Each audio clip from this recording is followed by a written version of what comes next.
68ஆம் சங்கீதம் தாவீது சங்கீதமா இருக்கிறபடினால இந்த 1ஆம் வசனம் சொல்லு, தேவன் எழுந்துள்ளார், அவருடைய சத்துருக்கள் சிதறுண்டு அவரை பகைக்கிறவர்கள் அவருக்கு முன்பாக ஓடி போவார்கள் அப்படி சொல்லிட்டு, புகை பறக்கடிக்கிறது போல அவர்களை பறக்கடிப்பீர், மெழுகு அக்னிக்கு முன் உருவது போல துன்மார்க்கர் தேவனுக்கு முன்பாக அழிவார்கள். நல்ல கவனிக்கிற கண்பானவர்கள், எவ்வளவுதான் நமக்கு விரோதமாய் சத்துருக்கள் எழுப்பினாலும் இவ்வளவு பயங்கரமா எழுப்புறாங்க. கிறிஸ்தவர்களே நமக்கு விரோதமா எழுப்புறாங்க. பொறாமை, எரிச்சல், ஆவி, அது பண்ணக்கூடாது, இது பண்ணக்கூடாது, வண்டி அங்கே நிற்கக்கூடாது, இங்கே நிற்கக்கூடாது, என்னென்னோ காரியம் நடந்து கொண்டு தான் இருக்குது. ஆனாலும் ஒரு நாள் உண்டு, தேவன் நிச்சயமாய் நமக்காக எழுந்துள்ள தேவனாக இருக்கிறார். எழுந்துள்ள மாத்திரமல்ல, சத்துருக்களை சிதறடிக்கிற தேவனாக இருக்கிறார். ஏன்னா அதுதான் 3ஆம் வசனத்தை வாசிக்கும் போது, நீதிமான்களோ தேவனுக்கு முன்பாக மகிழ்ந்து களி கூர்ந்து ஆனந்த சந்தோஷம் அடைவார்கள். அப்ப யார் நீதிமான் சொன்னா, பதிலுக்கு பதில் பேசாம தேவ சமூகத்துல ஜெபிக்கிறவர்களை குறித்து வேதம் அப்படிதான் சொல்லுது. நீதிமான்களோ தேவனுக்கு முன்பாக மகிழ்ந்து களி கூர்ந்து ஆனந்த சந்தோஷப்படுவார்கள் அப்படின்னு சொல்லிவிட்டு இன்னொரு வசனம் சொல்லுது. கர்த்தருக்கு 5ஆம் வசனத்தை வாசிக்கும் போது, நம்முடைய பரிசுத்த வாசல் தலத்தில் இருக்கிற தேவன் திக்கற்ற பிள்ளைகளுக்கு தகப்பனும் விதவைகளுக்கு நியாயம் விசாரிக்கிறவராக இருக்கிறார். ஆண்டவர் நிறைய பேரு நான் யோசிக்கிறேன், ஆண்டவர் நம்ம சர்ச்சைக்கு வரும்போது உடனே அற்புதங்களை செஞ்சிடணும். அப்படி செஞ்சாதான் என்ன செய்யுது, ஆண்டவர் மேல ஒரு நம்பிக்கை வைக்கிறாங்க. அப்படி இல்லை, தேவன் நம்ம குறித்து சில திட்டங்களை வைத்திருக்கிறாங்க.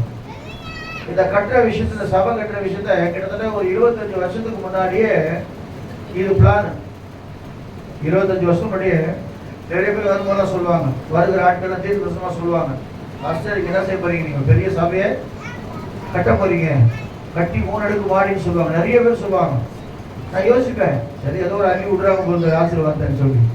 ஆனா அதுக்காக எவ்வளவு நாள் ஆச்சு, 25 வருஷத்துக்கு மேல ஆயிடுச்சு. அப்ப என்னன்னா, ஆண்டவர் நமக்கு வசனத்தை கொடுத்தா அந்த வசனத்தை அவர் நிறைவேற்ற வல்லவராக இருக்கிறார்.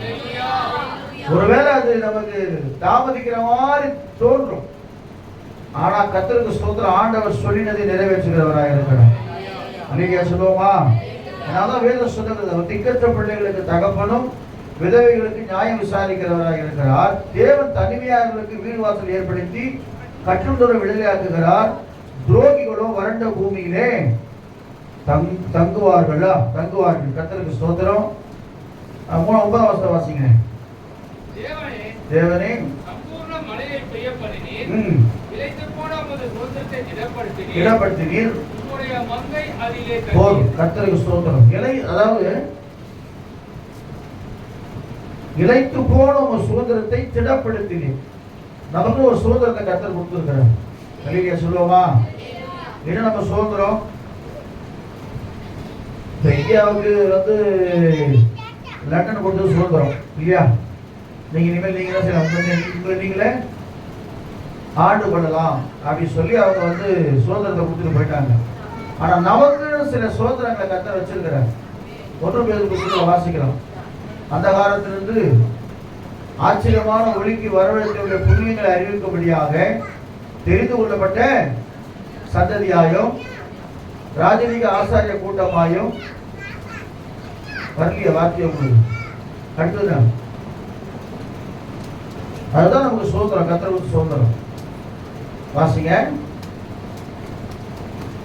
1 பேதுரு 2ஆம் அதிகாரமா? அந்த காலத்திற்கு ஆச்சரியமான ஒளிக்கு வரவேற்ற புண்ணியங்களை அறிவிக்கும்படிக்கு அந்த காலத்திலிருந்து நம்முடைய ஆச்சரியமான ஒளிக்கு வரவழைத்தனுடைய புண்ணியங்களை அறிவிக்கும்படிக்கு தெரிந்து கொள்ளப்பட்ட சந்ததி, ராஜரீகமான ஆசாரிய கூட்டம், பரிசுத்த ஜாதி. ஆமா, இந்த 4 கேட்டகரியில் நம்ம வரும். அவருக்கு சொந்தமான ஜனமாக இருக்கிறோம், பரிசுத்த ஜாதியாக இருக்கிறோம், அப்புறம் ஆசாரிய கூட்டமாக இருக்கிறோம். ஆமா, சொந்தமான ஜனம், பரிசுத்த ஜாதி. 4 விதமான கேட்டகரியில் வரும். ஏன்னா ஆண்டவர் கர்த்தருக்கு ஸ்தோத்திரம் நம்மை ஆஸ்வதிக்கிற தேவனாக இருக்கிறார். அதனால தேவனுக்கு பயப்பட்டு உங்களுக்கு ஒரு வசந்த ஆண்டவர் கொடுக்குறாரு. பதிமூணாம் வசந்த வாரிங்க சகோதரி கொடுக்குறாரு. 13ஆம் வசனம். நீங்கள் அடுப்பினடியில் கிடந்தவர்களாய் இருந்தாலும் வெள்ளியால் அலங்கரிக்கப்பட்ட புறா சிறகுகள் போலவும். ஆமா, சர்வ வல்லவர் ராஜாக்களை சந்தித்த போது கர்த்தருக்கு ஸ்தோத்திரம். நீங்க அடுப்பு நடில கிடந்தாலும் ஆண்டு உங்களை ஆஸ்வதிக்க போறாரு. அங்கே சொல்லுவோமா, வேற கேஸ் தீர்ந்து போச்சு, அது தீர்ந்து போச்சுன்னு ஒரே ஒரு புலம்பலா இருக்குது. என்னால என்ன பண்ண முடியும்? நல்லா கவனிங்க. ஏசப்பா கிட்ட அந்த நாட்களிலேயே ஊழியர் செய்தவங்க சகோதரிமார் நிறைய இருந்திருக்கிறாங்க. மல்லிகை சொல்லுவோமா? யாராவது குறிப்பிட்ட 2-3 பேர் சொல்ல வரலாம். என்ன மரியாதை? மகதில் நம்ம வெரி குட். அப்புறம் நிறைய பேர் அவருக்கு ஊழியர் செஞ்சிருக்காங்க ஆண்டவருக்கு. அப்போ ஊழியம் என்பது பாஸ்டருக்கு மட்டும் இல்லை, ஊழியம் எல்லாருக்கும் பொதுவானது.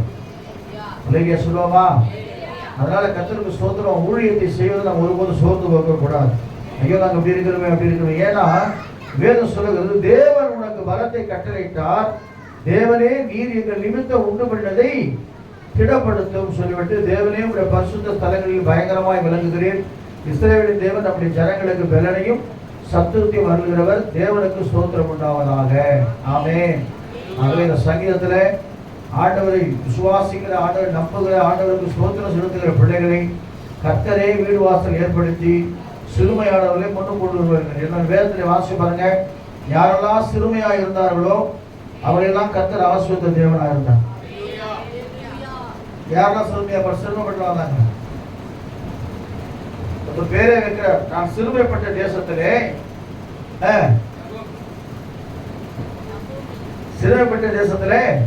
என்னை பதவி பெருக செய்யும்படியாக ஒரு பையனுக்கு ஒரு பேர் வைக்கிறார். இன்னொரு பையனுக்கு ஒரு பேர் வைக்கிறார். யார் அவர்? தயவுசெய்து கொஞ்சம் பைபிள்ல செய்யுங்க. வேதத்தை படிக்க தான் நமக்கு ஒரு தெளிவு வரும். வேதத்தை படிக்கல நமக்கு உண்மையாவே தெளிவு வராது. வேதத்தை படிக்க. கர்த்தருக்கு ஸ்தோத்திரம். யோசேப்பு கூட ரொம்ப சிறுமைப்பட்டவன் தான் இருந்தான். இன்னொரு சங்கீதக்காரன் சொல்ற, நானும் சிறுமையும் எளிமையுமானவன், கர்த்தரோ என் மேல் நினைவாக இருக்கிறான். அல்லேலூயா சொல்லுவோமா? அதனால கர்த்தருக்கு ஸ்தோத்திரம். சிறுமையும் எளிமையுமாய் இருக்கிற நம்மை கர்த்தர் நிச்சயமாய் உயர்த்துகிற தேவனாய் இருக்கிறார். கர்த்தர் உங்களை ஆசீர்வதிப்பாராக.